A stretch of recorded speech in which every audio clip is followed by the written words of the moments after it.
There is a weapon in the Coalition's restricted archives, Vault 7, the one nobody asks about twice, designated only as the Terran Anomaly, Event 44 Kef. Not a species file. Not a tactical report. An anomaly. I know because I wrote the initial report. I was there. I watched it happen with 4 functioning eyes and filed 17 amendments trying to explain what I saw before my commanding officer finally told me to stop, seal the document, and never speak of it in a briefing again. She wasn't embarrassed by the incident. She was afraid of what other humans might do if word spread that someone had already figured it out. Here's what the Terran military files call it, in their own flat, bureaucratic language: successful field application of collapsed vector propulsion to handheld edged weapon.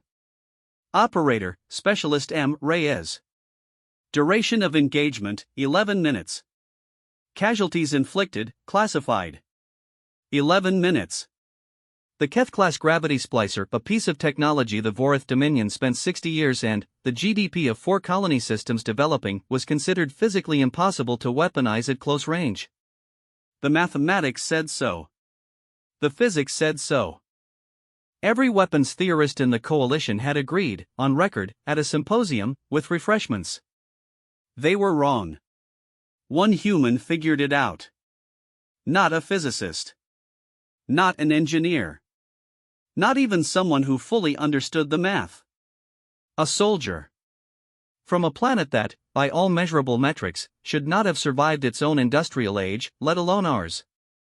And, what I still can't explain, what still makes me tap the edge of my desk in a pattern I picked up from watching Rhea's work, is that she didn't figure it out in a lab. She figured it out while bleeding on a cargo floor, with 2 cracked ribs, surrounded by enemies, with exactly the wrong tool in her hand. This is what happened. I should tell you what I was doing when it started. I was updating my personnel log. Not because anything significant was happening, nothing was supposed to be happening. We were on a secured transit freighter with 6 armed escorts and a cargo manifest that consisted entirely of medical supplies and one very classified crate I had been specifically told not to look at, but because I have a habit of logging. Constantly. My supervisor back on VR station calls it a compulsion. My therapist, during the one session I attended before deciding the commute was too far, called it a dissociative coping behavior. I call it the only reason I have ever survived anything. Log entry 994C, I had written. Transit day 4. Cargo secure. Human specialist continues to be inexplicable. That last line was not a new observation. It was practically a template at that point. I had been attached to Specialist Mara Reyes, attached in the loose, bureaucratic sense of ordered to observe and document her operational behavior, for 9 weeks, and in 9 weeks I had filled more log entries about her than I had about any other subject in my career, including the Geth incident of '09, which had involved actual war crimes and a surprisingly good buffet. She was eating again. That was the first thing I always noted. Not because it was unusual for a human to eat, they consume with a frequency that initially struck me as pathological, then, as impressive, then, as a kind of art form, but because of how she ate in transit. Perched on the edge of a cargo container, legs swinging like a much younger creature, pulling apart something wrapped in synthetic leaf fiber with the focused attention of someone defusing ordnance. She had a name for the food. I had stopped asking for translations after she told me the third one with an entirely straight face. She wasn't armed. That was protocol on Coalition transit, weapons secured below deck, oversight active, everyone playing nice. I noted it in the log. Reyes, unarmed. Eating. Humming something. The humming was new. Low, tuneless. The kind of sound a creature makes when it has stopped paying attention to the world around it, which was, I had learned, exactly when Reyes was paying the most attention. I added, possibly concerning. Then, the ship lurched. Not a micro-adjustment. Not a correction burn.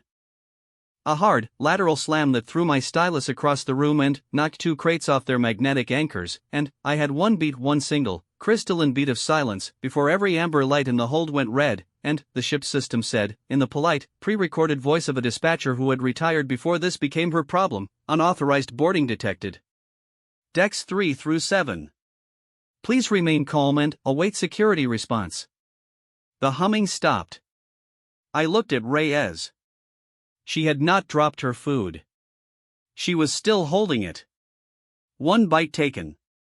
She was looking at the ceiling with an expression I had catalogued before, not in my official logs, but in the small private notepad I kept inside my official logs. The one I told myself was just for personal clarity, as the face she makes right before everything gets worse in an interesting way. She set the food down on the container beside her. Carefully. Like she was setting down something she intended to come back to. Reyes, I said, and I am not proud of how my voice sounded in that moment. The protocol is, I know the protocol. You are unarmed, I know that too. She hopped off the container, rolled her shoulders once. I had watched enough humans by then to know the specific quality of that roll, the way it travels from the neck down, the little exhale at the bottom, and walked to the hold central tool rack with the casual efficiency of someone who had decided to change a light fixture. What are you doing? Looking. Looking for what? Something useful. This was, I would later annotate at length, the central operational philosophy of Mara Reyes. Not something designed for this situation. Not the correct tool. Something useful. The distinction, which seemed trivial at the time, would shortly reclassify itself as the most important thing I had ever recorded. The rack was maintenance equipment. Standard transit kit. Sealing adhesive in 2 viscosities. A compression wrench. 3 sizes of coupling ring. 1 emergency oxygen line, coiled. And, bolted to the lower rack with the kind of casual institutional placement that suggests nobody had thought very hard about it, a Class 2 gravity splicer. Standard dock maintenance equipment. Used for micro-adjustment of magnetic cargo anchors. The kind of device that produces a localized gravity collapse in a radius roughly the size of a dinner plate, for approximately 3 seconds, at a strength calibrated specifically to not injure dock workers who inevitably put their fingers in the wrong place. Reyes looked at it the way I imagined she looked at everything she had ever been told she couldn't have. She unbolted it from the rack. That is a gravity splicer, I said, because I felt that someone needed to say it. I know. That model is not a weapon. Yeah. She turned it over in her hands, checking the power cell the way she checked all small objects, with her thumbs, tapping the surface in a pattern I had never decoded. Not yet. I wrote in my log, do not finish that sentence. Do not ask the follow-up. Get behind something. I got behind a cargo container. The first boarders came through the deck seal at the aft starboard junction, which I know because I heard it not as an explosion but as a specific, sustained tearing sound that the hull insulation was apparently not designed to muffle, followed by 3 seconds of pressurization hiss, followed by the kind of boots-on-deck noise that you only get from a species that doesn't bother trying to be quiet because they have calculated, correctly, that by the time you know they are there, it is already too late. Vorath. 3 of them in the initial breach, from the silhouette red I caught before I pressed myself harder against the container. I should explain the Vorath, briefly, for context. They are approximately the size of a coalition heavy loader, organized around a military doctrine that could be summarized as arrive with more weight than the problem, and they had been running low-profile piracy operations on coalition medical transports for about 8 months, which everyone in the upper command structure knew and nobody in the lower command structure had been told, which is how I ended up here, on this ship, behind this container, watching a human with a dock tool and 2 cracked ribs. She'd taken a corner hard during the lurch. I heard the noise, I saw her face, prepare to do something that the laws of physics were about to object to. Reyes. I kept my voice low. The Vorath had not found us yet, the hold was large, the lighting was in emergency red, and they were sweeping forward. There are 3 of them and that device has a field radius of 40 centimeters. I read the specs. That is not enough to not alone. She was looking at the magnetic cargo anchors. The ones running along the floor in 2 parallel tracks, built into the hold structure, currently inactive because the lurch had knocked their power coupling loose. I could see the loose coupling from where I crouched. A yellow panel hanging open. Sparking, gently. No, I said. It's a gravity field, she said, like she was explaining a recipe. The splicer makes a collapsed vector. Localized. 3 seconds. She glanced at the anchor track. Unless something else is already pulling. The anchor magnetics are not calibrated for, I know. The interaction effect would be completely unpredictable, I know. You would be in the field, I know, Veth. She looked at me then. Just for a second. Something in the look that was not fear and was not the absence of it either, something in between that I have spent 3 years trying to find the word for and keep failing. Go further behind the container.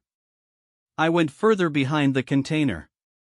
The next 90 seconds are documented in my log in a way I am not entirely satisfied with, because my log captures data and what happened in those 90 seconds was, in significant part, a thing that data is poorly equipped to represent. What I can tell you is this: the gravity splicer, at close range, produces a directional collapse, a point of compressed space, roughly spherical, that objects near it experience as a powerful lateral shear. On a loading dock, this means small crates shift. Magnetic anchors click into alignment. The occasional confused dock worker stumbles. The cargo holds anchor track magnetics, even inactive, still held residual field charge. The coupling wasn't fully disconnected. It was sparking because current was still moving through it, looking for somewhere to go. Reyes hit the coupling with the back of the splicer hard enough to reconnect it. The anchor track activated. Then, she triggered the splicer. The two fields, the splicer's collapse vector and the magnetic track's pull, intersected. I have since had this reviewed by 3 coalition physics consultants. All 3 told me the interaction I described was theoretically impossible. The first one suggested I had misdocumented the equipment model. The second one said the outcome I reported would require conditions that could not occur in a standard cargo environment. The third one looked at my full sensor log for 40 seconds and, then, told me she needed a drink. What happened? In observable terms, the gravity field extended. Not a 40-centimeter radius. Not 3 seconds. The splicer's collapse vector, caught in the anchor track's magnetic pull, stretched, followed the track lines like water following a groove and, for approximately 11 seconds, a moving, directional gravity shear swept the length of the hold. At the height of roughly 1.3 meters. The 3 Voreth boarders were standing. They went down like something had kicked their legs out from under them. Not gently. The shear hit them mid-stride, caught their upper mass and pulled it forward while their feet stayed anchored for a half-second by friction and, then, suddenly, did not, and all 3 of them went into the deck in a specific, catastrophic way that told me, without requiring a medical analysis, that at least 2 of them were not getting up on their own. The third one was trying. Reyes was already moving. I don't write about what she did next in specific detail. Not because I didn't observe it, I observed all of it, with full sensor recording, but because the log entry already exists in the classified portion of the file and repeating it here serves no purpose except to catalog efficiency, and efficiency is not the thing that mattered about those next 4 minutes. What mattered was the ribs. I could hear them. Every time she shifted her weight wrong, there was a specific quality of stillness that moved through her, a half-second freeze that wasn't hesitation, wasn't fear, was just her body registering damage and her brain filing it under later and continuing. She did it 4 times. 5. 6. She didn't stop. She didn't adjust her movement to protect the injury in the way that most species do, the way that every tactical training model I had ever seen accounted for the natural protective flinch, the unconscious guarding, the reduction in aggression that comes with pain. She did not reduce. This is the thing I have tried to explain in 17 different log amendments, and the thing my commanding officer found most disturbing when she read the initial report, and the thing that the Voreth tactical analysis team, when the incident was eventually, quietly, shared with them, described in their own language using a word I have since had translated 3 ways: unreasonable, structurally defective, and wrong. She did not reduce because the pain was real and she had simply decided that it was not the most important thing happening right now. Not suppressed. Not chemically blocked. Not adrenaline masked in the way I initially assumed. Just filed under later. I know because I asked her afterward. When it was over and she was sitting on the deck with her back against a container and I had stopped shaking, Varathi trembling is an involuntary stress response, not a weakness. I have explained this to many humans and they have all made the same face. I asked her. The ribs, I said. You knew they were cracked. I heard them. Yeah. That would have, for most species, that level of VEF. What? Did we survive? I looked around the hold. At the 3 Vorith, 2 unconscious, 1 restrained with the emergency oxygen line and a knot I could not have named. At the splicer, sitting on the deck where she'd dropped it, its power cell entirely depleted. At the synthetic leaf fiber wrapper from her food, still sitting on top of the container where she'd set it down.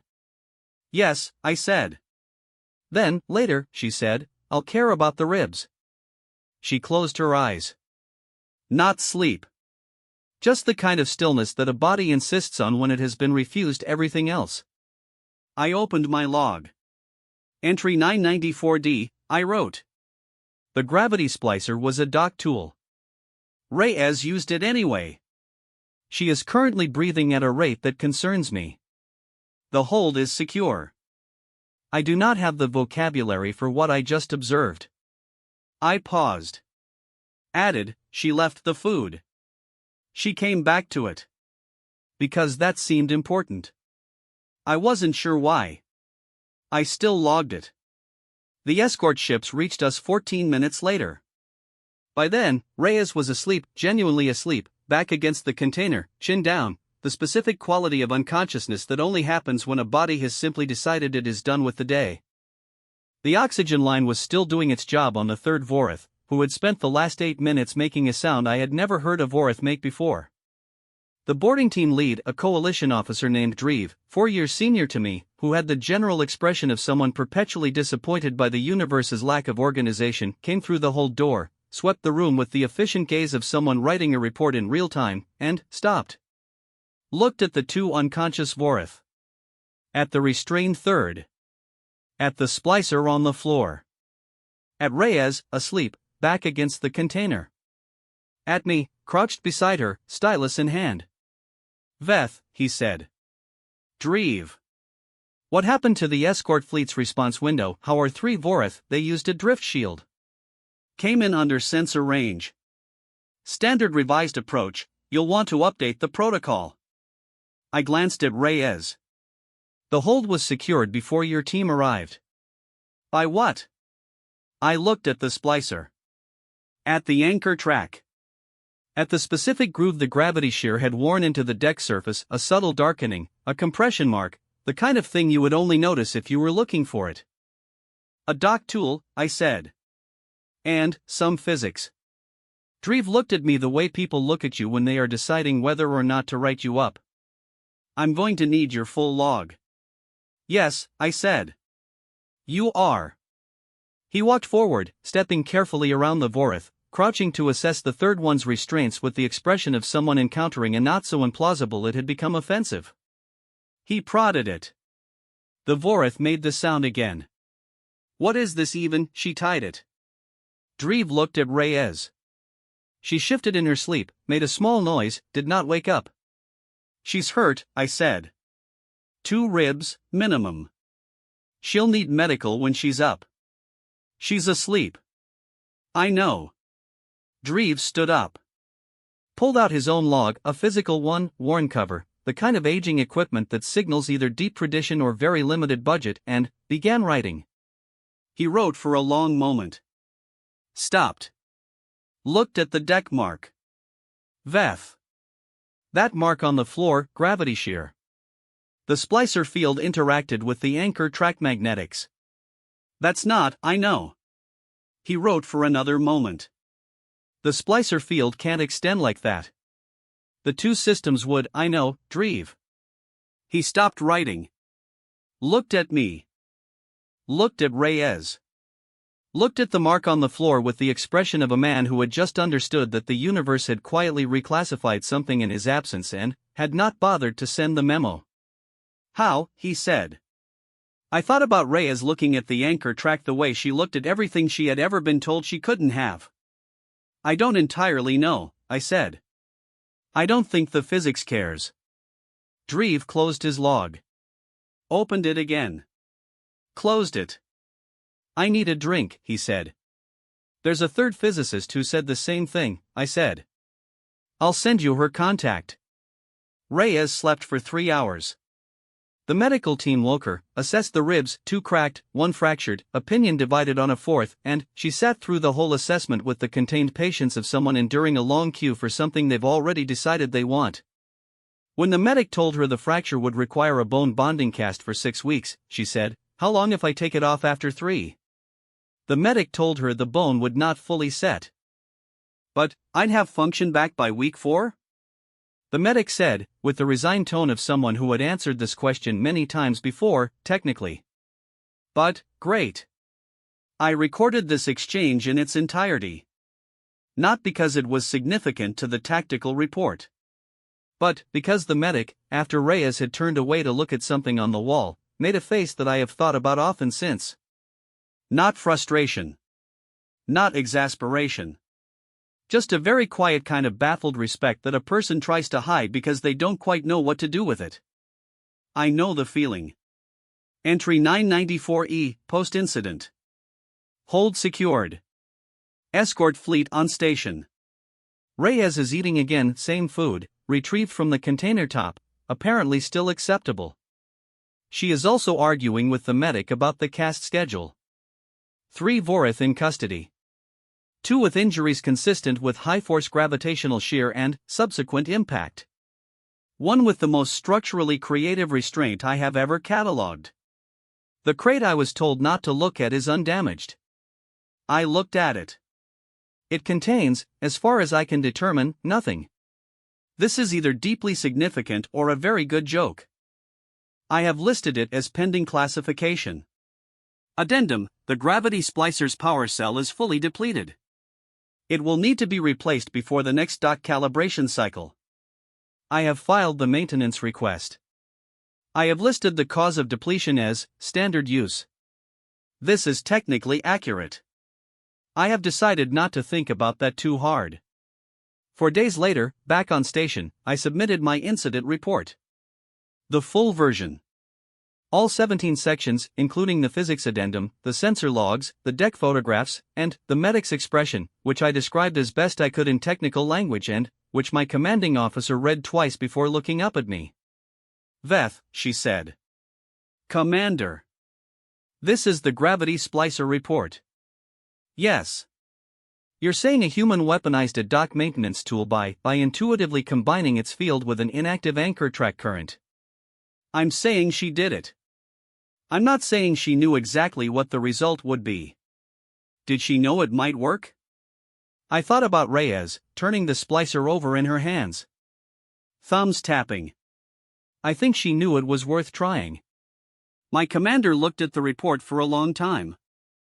Then, she reached into her desk and removed the stamp she uses for documents going into Vault 7, a designation I had seen exactly twice in my career, both times for things that were too real to be classified by anything more specific than "do not let this become common knowledge." She stamped my report.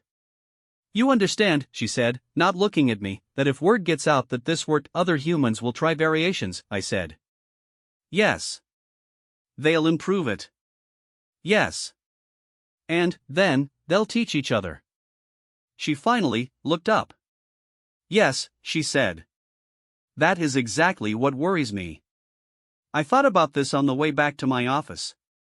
Thought about it the whole walk, tapping the edge of my stylus against my palm in a rhythm I hadn't noticed I'd picked up. Tap.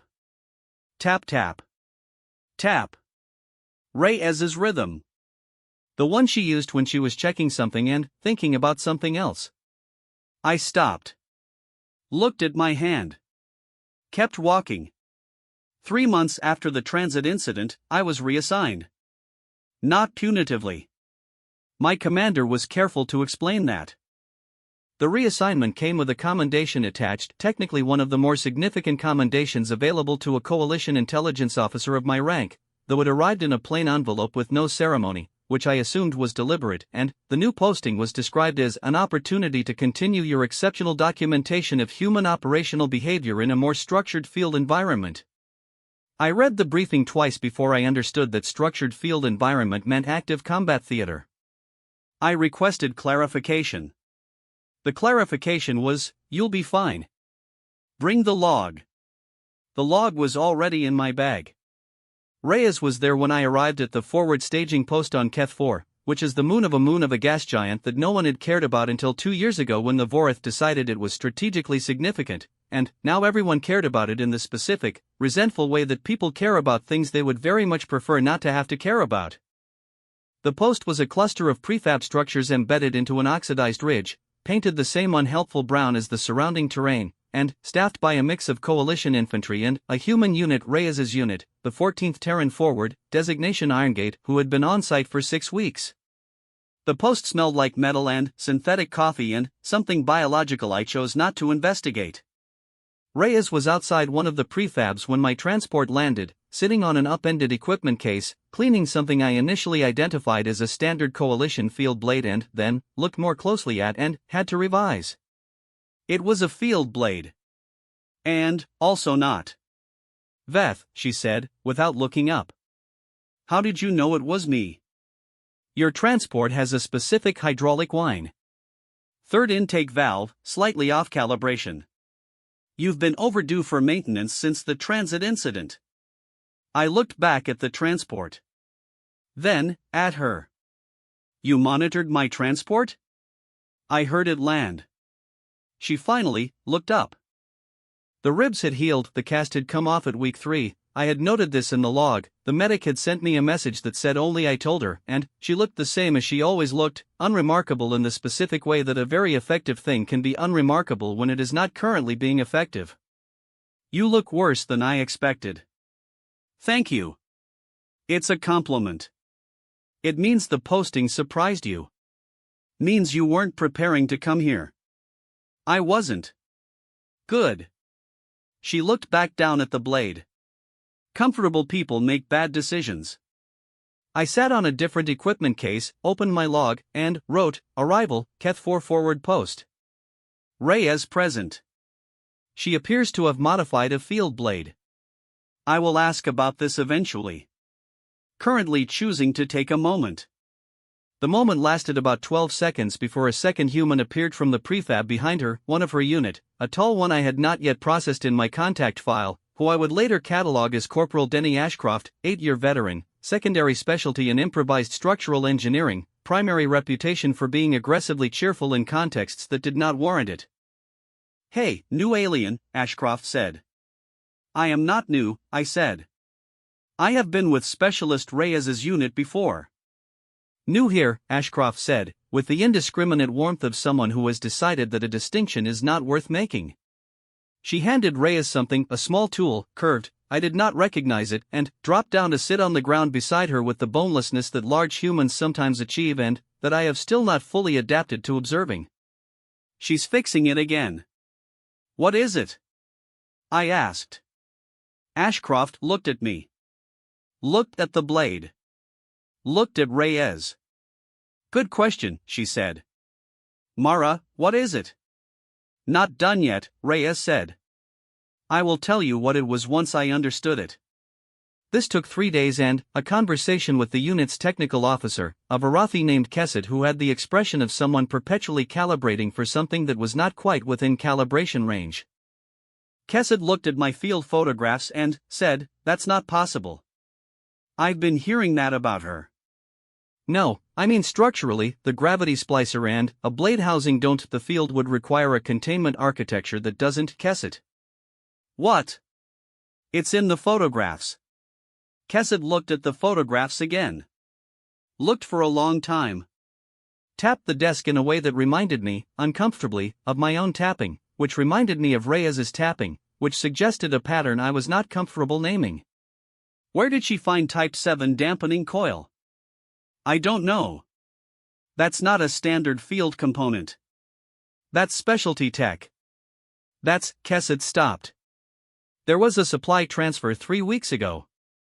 Medical equipment, mostly. One crate listed as miscellaneous technical. I thought about a crate I had been told not to look at. I said. Said Kesset, which meant something slightly different in Varathi, closer to, I am going to pretend I didn't say that so I don't have to file a report about it. We understood each other. Here is what Reyes had built, in terms I can make accessible. The field blade was a standard coalition infantry weapon. Edge retention, balance calibration, moderate effective range when used with the standard wrist drive. Standard enough that it appears in about 4,000 different supply manifests across the Coalition fleet and nobody thinks twice about it. Inside the grip housing, the section most inspection protocols don't deeply scan because it is, by definition, a handle. She had embedded a Type 7 dampening coil and a stripped-down version of the gravity splicer's core emitter. Not the full splicer. Not functional as a field device. Just the emitter. The component that generates the collapse vector. Paired with the blade's existing material density. For 3 seconds, the same 3 seconds the original splicer design had been calibrated for, when you triggered the coil, the blade's edge would sit at the center of a localized gravity collapse. The mathematics of what this did to something the blade struck were things I filed under classified, pending theoretical review, pending me not thinking about it too hard at night. In observable terms, the blade became approximately 8 times more mechanically effective.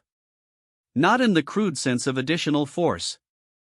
In the precise sense of the gravity while doing work ahead of the edge, creating a shear stress in whatever it was moving toward before the physical contact even occurred.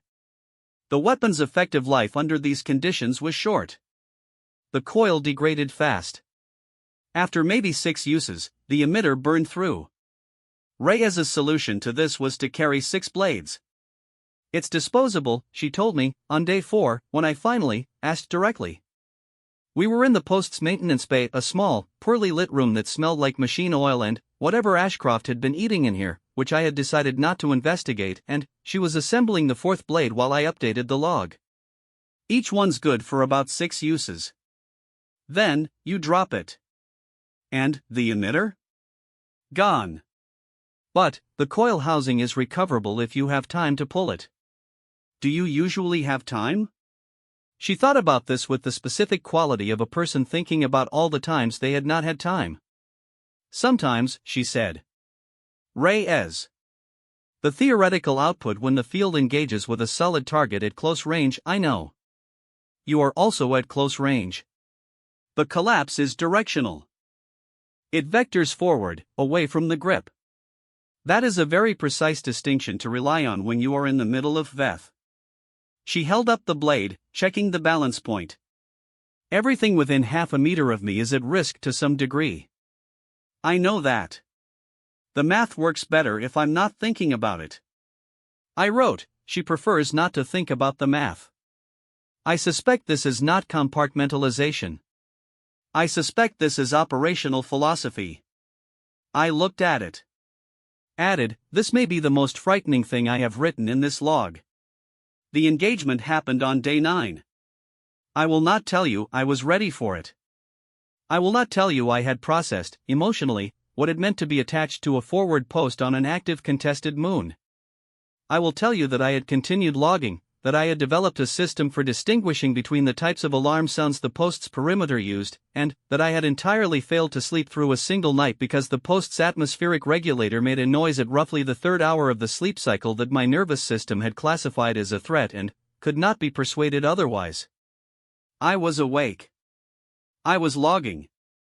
I was holding a cup of the synthetic coffee that tasted like recycled cable insulation, which I had been drinking for 4 days because Ashcroft had cheerfully informed me on day 1 that it was terrible, but you'll miss it when it's gone, and I was beginning to understand what she meant in the slow, resigned way you understand things that you didn't want to understand. The perimeter alarm went at the 2nd level. Not the highest. High enough.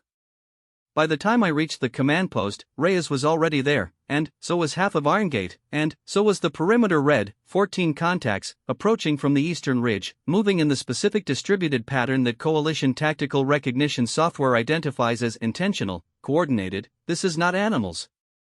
14. The post had 12 active personnel. I noted this in the log. I noted the time. I noted that my hands were doing the tapping thing again and that I had not decided to do that. Standard formation, said Lieutenant Orov, Irongate's commanding officer, a compact human with the kind of stillness that reads as controlled fear until you have known them long enough to recognize it as simply how they hold space. They know we're here. They're not hiding the approach. Confidence, said Reyes. Or a message. Same thing. Orav looked at her. Something passed between them, not words, barely expression, the specific communication of people who have been in enough enclosed spaces together that they have developed a shorthand that lives below language. Then, Orav turned to the room. Standard defensive posture. We hold the post. Reyes, you're on east facing. Ashcroft, I need the secondary barrier activated, already on it, Ashcroft called from somewhere I couldn't see.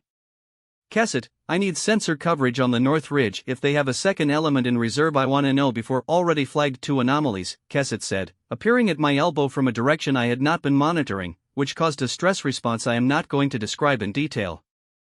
North ridge, stationary. Could be observation, could be staged. 3 elements, Reyes said. They're thinking. Or someone taught them, said Orav. Veth. Yes. You stay in the command post. Document. Yes, I said. I did not stay in the command post. This is not something I am proud of. It was not a tactical decision.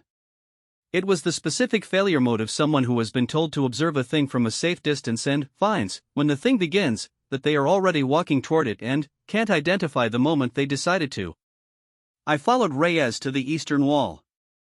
The first element hit the perimeter barrier at the 14-minute mark. Not the full 14, 3 of the contacts had broken off, presumably for the flanking approach Kesset had flagged, but 11, and the barrier held for 8 seconds before the second surge hit it, and then, it was not a barrier situation anymore, it was a close engagement, and the eastern wall was directly in that. I pressed myself against the interior wall and watched Reyes work. I want to be careful here. Not careful in the sense of diplomatic. Careful in the sense that what I observed over the next 4 minutes is something I am still not entirely certain I have the correct vocabulary for, and I would rather get it right than get it fast. The first blade lasted 3 engagements. She knew when it was spent. I could see her register it, a split-second adjustment in how she held it, and then, it was on the ground and the second one was in her hand with no interval between, no hesitation, just the movement of someone who has practiced a transition so many times it has stopped requiring thought. The gravity collapse, when it engaged, was visible. Barely. A slight distortion in the air ahead of the blade, the way heat shimmer looks except compressed into a moving point, a smear in the light that lasted less than a second and was gone. I had not expected to see it. I had expected to see only the effect. The effect was not something I will describe at length. What I will say is, the Vorith who came through the eastern breach were the largest infantry variant I had encountered. The kind of mass that is supposed to make tactics simple. You have the mass, you apply the mass, the problem yields. 2 of them came through simultaneously, which is a width management problem that most defensive positions struggle with. Reyes did not struggle with it. Second blade. Third. Ashcroft appeared on the far side of the breach and there was a period of approximately 90 seconds in which the 2 of them worked together in a way that I have since tried to describe to several tactical analysts and which they all agreed could not have been as coordinated as I reported because they were not using communication equipment and the noise level precluded verbal signals. I stood by my report. I watched them. They were not using signals. They were using, I wrote this in the log at the time and have not revised it, anticipation. Not reading the other person. Knowing them. Knowing what the other would do because they had been in enough versions of this moment together that this specific version was already a solved problem before it fully became a problem. I filed this under pack coordination. See also, entries 776, 811, 843. I still do not fully understand it. I am not sure I am supposed to. The north element arrived at the 17-minute mark. This was the problem. Kesset had called it stationary observation, possibly staged, and it was staged, and the timing was deliberate, designed to hit when the eastern engagement was still active and the defensive posture was committed. It was good tactics. It was the kind of tactics that works. Except Orav had anticipated it. Not the exact element, not the exact timing, but the concept. I found out later that she had held 2 members of Irongate in reserve at the northern approach for the entire engagement, not deployed to the eastern wall despite the numbers pressure, purely on the logic that if I were doing this, I would stage a second element, which is a sentence that requires a specific kind of imagination, the kind that reverses your position and plays the other side and does not assume the other side is playing worse than you. The north element walked into the two reserved members of Irongate. It was very short. The post-engagement period has a specific quality that I find difficult to describe to people who have not been in it. It's not silence, exactly, there's too much movement, too much assessment, too many sounds of things being secured and checked and triaged, but it has the texture of silence. The held breath after the held breath. Reyes was sitting on the eastern ground, back against the interior wall, fourth blade in her hand, still charged. She hadn't needed it, doing the assessment I had seen her do before. Not the body check that medical training teaches. Her own version of it, which I had now seen enough times to recognize. She started at her hands and worked outward, very deliberately, cataloging. How bad? I said. The fourth rib, she said. Left side. Different one. The healed one? New one. How? Corner of the barrier housing. I caught it on the second engagement. She flexed her left hand, watching the result, making a small decision I could not read. Not cracked. Bruised, maybe. We'll know more in 20 minutes when the adrenaline clears. You know what adrenaline is doing to your pain assessment? Yes. And you're using that assessment anyway. I need to know if I can hold the blade. She held up the fourth blade. Held it at standard grip. Adjusted. I can hold the blade. I opened my log. Entry 1022A, I wrote. Post-engagement, Keth 4 forward post. Eastern breach repelled. North element neutralized by reserve deployment. Irongate, 2 injuries, neither critical. Vorath casualties, significant. The gravity blade worked. I need a better term than worked.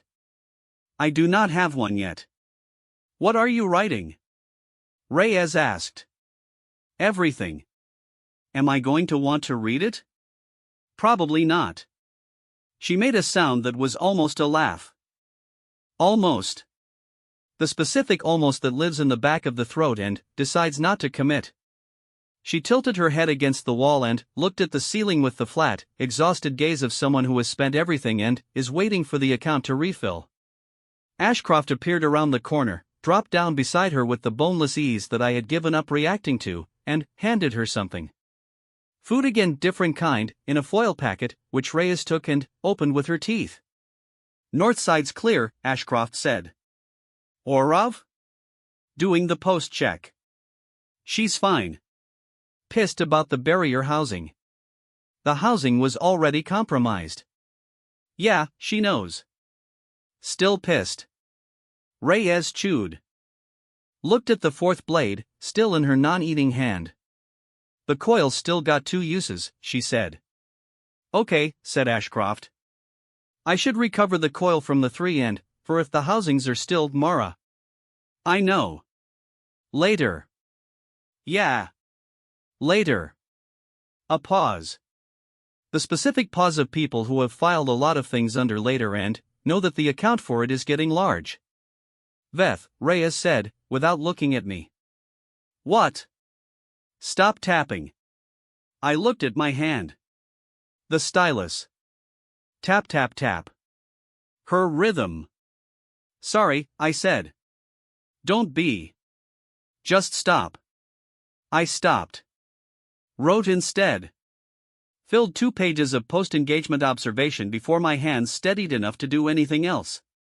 Entry 1022B, appended later that night. I have been reviewing the blade photographs and Kessett's theoretical analysis of the coil integration. The device should not work. The field containment is insufficient for directional output at that scale. The emitter burn rate alone should prevent reliable use past the first engagement. Reyes used it for 4 engagements. The 4th coil is still functional. Kessett's hypothesis: she is managing the field trigger with a timing precision that the device was not designed to require of its operator. She is, in effect, compensating for the device's instability with her own consistency. She is the stabilization architecture. I asked Kesset if that was possible. Kesset said, I don't know. I've never seen anyone treat a weapon like it was a collaboration. I thought about this for a long time. I have not been able to stop thinking about it. A collaboration. I wrote it in the log. Then, I wrote it again, separately, in the small private notepad that I tell myself is just for personal clarity. The wall laughed. The dock tool became a weapon. The weapon became a collaboration. I do not know where this sequence ends. That is the thing that concerns me. That is also, I think, the thing that is supposed to concern me. I have been asked, on multiple occasions, whether I believe the gravity blade was an accident. The question usually comes from people who have read the incident report, or the tactical analysis, or the 3 different theoretical papers that have since been written about it by coalition weapons theorists, all of which are classified, though I understand that classification is doing less work than it used to. The question is asked with different inflections depending on who is doing the asking. Military analysts ask it hoping the answer is yes, because an accident is an isolated event and can be documented and sealed.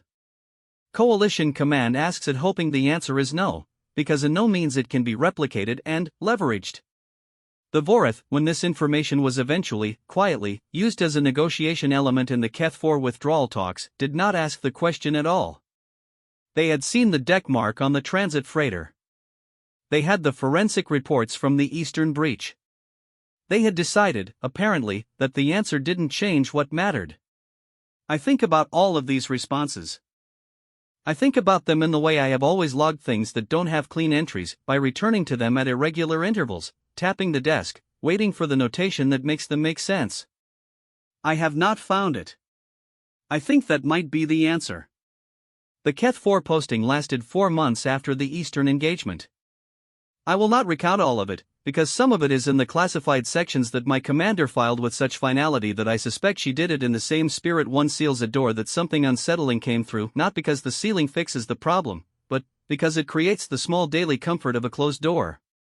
But I will tell you about the last 3 weeks, which is the part that made me understand something I had been failing to understand for the full duration of my assignment. The Vorath had pulled back after the engagement. Not far. Enough to regroup, assess, reclassify.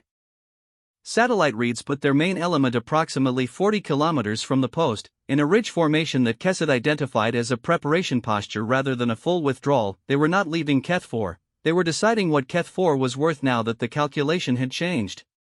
We had a window. Command called it a period of reduced kinetic activity, which is the institutional language for nobody is currently shooting at you. Use this wisely.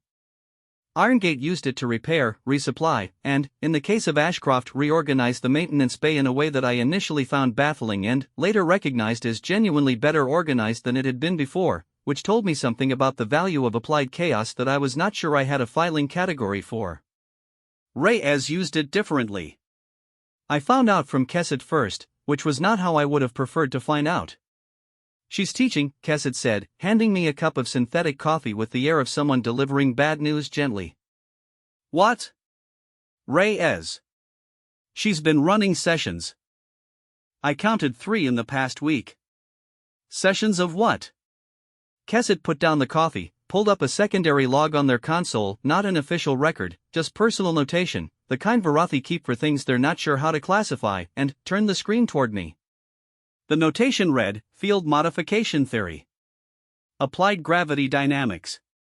Attended, Ashcroft, Pell, Novak, Ewan Torres. Duration, 2 to 3 hours each. Location, Maintenance Bay. I looked at the list. Ashcroft I expected.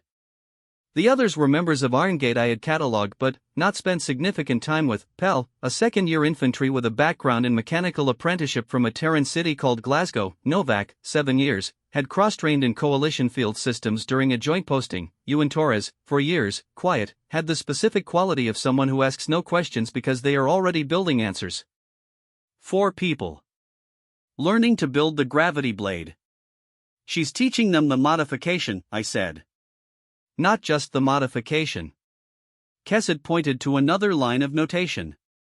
The timing. The field management. The Kesset paused. The collaboration part. I thought about Kesset's phrase from the Eastern engagement. The way Reyes treated the weapon like it was a collaboration. The device's instability compensated for by the operator's consistency. She's teaching them to be the stabilization architecture, I said. Kesset looked at me with the expression of someone who has been waiting for someone else to say the thing they were afraid to say first. Yes, they said. We sat with that for a moment. Kesset. I know.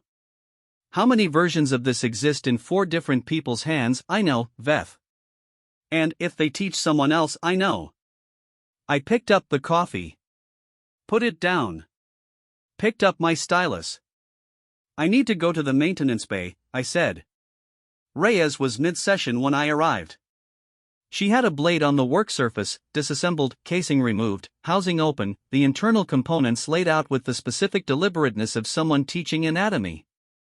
For people seated or crouched around the table in the orientations that made sense to their individual heights and habits, Ashcroft cross-legged on a crate to the left, using her additional height to see over Pell's shoulder, Pell standing, leaning in, both hands flat on the table, Novak to the right with a piece of salvaged coil in their own hands, matching what they were seeing on the table, and Torres directly across from Reyes, watching her hands with the total attention of someone memorizing a language.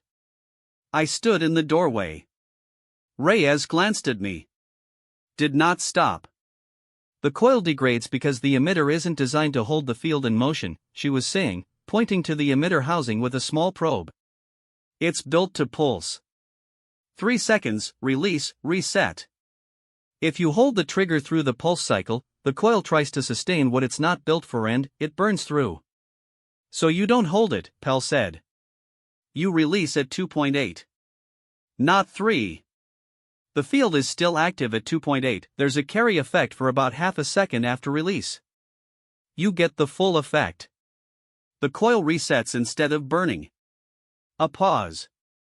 Novak looked up from the coil in their hands. How do you count 2.8 in a contact situation? Reyes looked at them. Something moved in her expression, something that wasn't quite amusement but was related to it, the specific version that exists when a question is the exact right question. You don't count it, she said.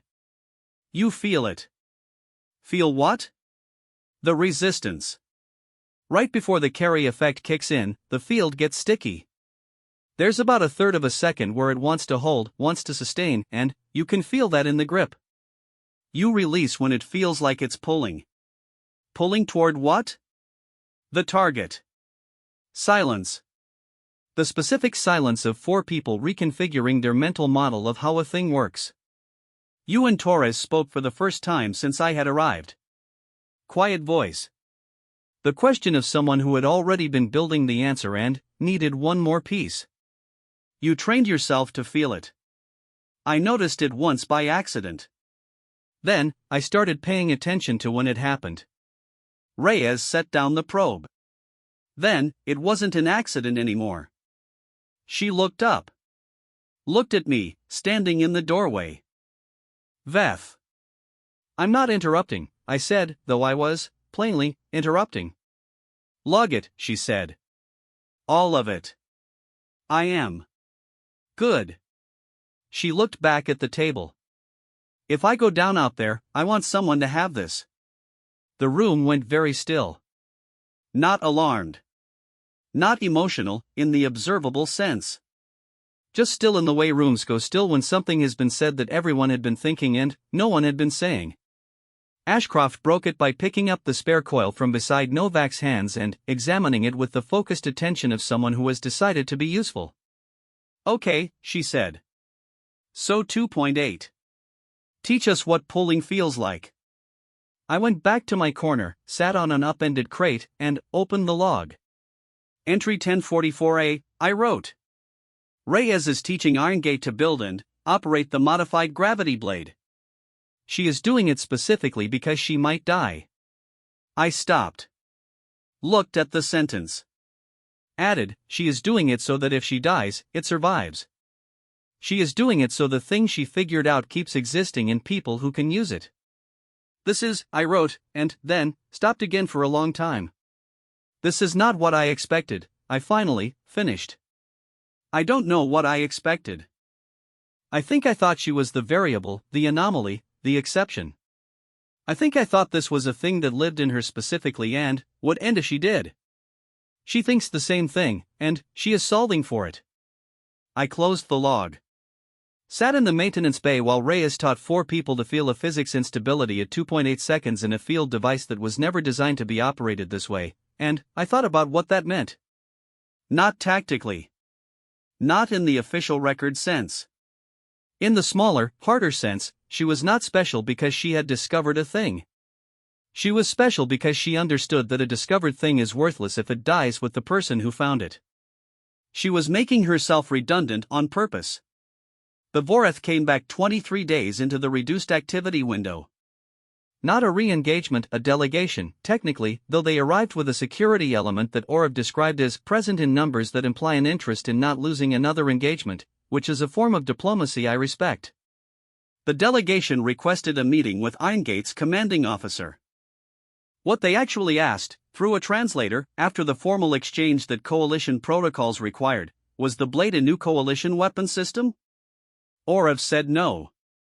The delegation was quiet for a moment. Was it a prototype?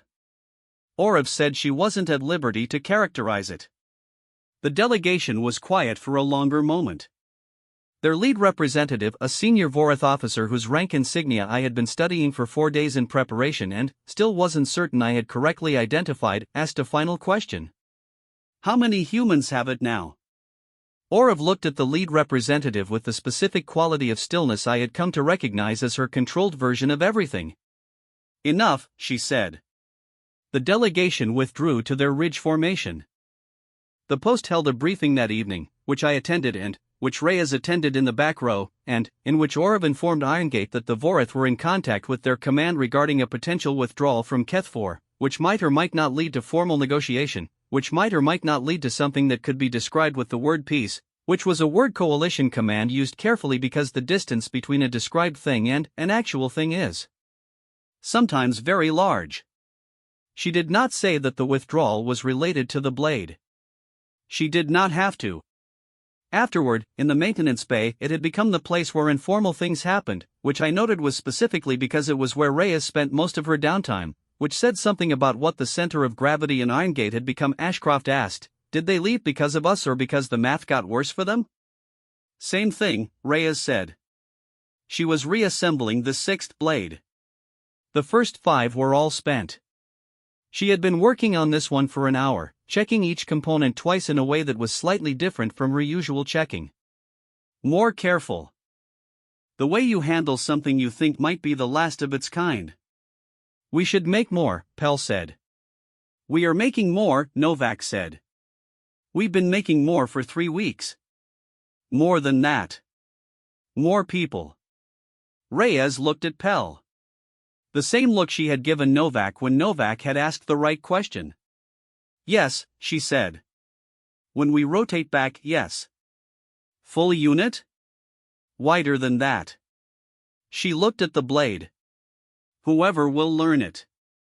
I stayed on Keth-4 for another 6 weeks after the delegation, during which the Voreth element withdrew by stages, the formal negotiation opened, and the Post began the transition protocols that mean a place is no longer the front end, is becoming something more complicated. Coalition Command sent a liaison team. The liaison team sent an advance assessment officer. The advance assessment officer found me in the maintenance bay, tapping my stylus on a crate, and asked where Specialist Reyes was. I told him she was on the East Ridge, which was where she went in the mornings to do something I had never been directly told about and had chosen to record as personal practice, nature unclear, conducted alone, duration approximately 40 minutes, she comes back steady. The assessment officer wanted to review the blade modifications for the official record. I told him the official record was already complete and filed with Vault 7. He asked if he could see the device. I looked at the 6th blade, sitting on the work surface, assembled and charged and waiting. I'll ask her, I said. She said yes. She showed him the components. She explained the coil integration the same way she had explained it to Irongate, clearly, precisely, without anything performative in it. He took notes. He photographed. He asked all the same questions the physicists had asked, and she answered them the same way, not with impatience, not with satisfaction, just with the flat clarity of someone for whom the wonder of a thing has become the work of it. He asked if it was difficult to learn. She thought about it for a genuine moment. The physics isn't difficult, she said. The physics doesn't care. The hard part is trusting what you feel in the grip when everything else is telling you to hold on. He wrote this down. She looked at me. I was already writing. My final log entry from Keth 4 is dated the day before my rotation out. I wrote it in the maintenance bay, sitting on the same crate I had used for 4 months, with the same cup of synthetic cable insulation coffee, while Irongate ran a training session in the adjacent space that I could hear through the wall voices, the occasional sound of components being assembled, Ashcroft explaining something to a second year I had not yet fully catalogued. Entry 1091F, I wrote. Final entry, Keth 4 forward post. The blade is not a weapon anymore. That is, it is a weapon, but that is no longer the most accurate thing to call it. It is a piece of knowledge that has been turned into an object that can be transferred. Ray has figured out something about the intersection of two systems that those systems were not designed to create, and, then, she made it into a thing she could put in another person's hands. The Vorath asked if it was a coalition weapon. The coalition will want it to be. It won't be, in the end. It will be a Terran weapon, because the thing that makes it work is not the coil or the emitter or the field collapse dynamics. The thing that makes it work is the calibration. The timing. The 2.8-second release. The trust in the pull. Those are not things you can manufacture. They are things you learn. She is teaching them. I stopped. Added, I have been tapping her rhythm for 4 months. I noticed it on the first day and I have not stopped. I do not think I will stop after I leave.